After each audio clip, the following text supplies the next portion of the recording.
Hi everyone, the Simple Dad here. In this video, I'll show you how to change this volume panel position on your Samsung S25 Ultra.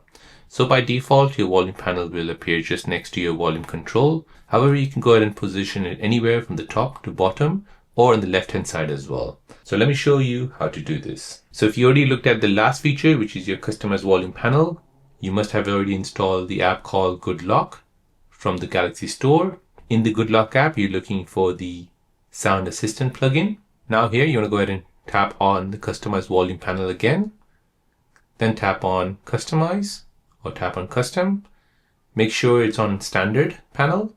And here you can go ahead and choose the layout first, if you want it on the left hand side or the right hand side. And you can go ahead and also move it if you want it to the top or the bottom. Now once you're happy, you can press Home. And now when you look at your volume control, you'll see that it appears here at the top. You can go ahead and change this. So now when you look at your volume control, it'll appear on the left hand side. So this improves the reachability and the usability based on your hand preference. So it's perfect for users who operate the phone with one hand. So there you go guys, that is how to change the volume panel position on your Samsung S25 Ultra.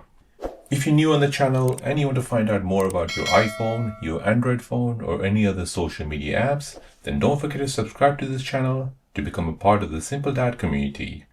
Hit the like button if you find this video useful.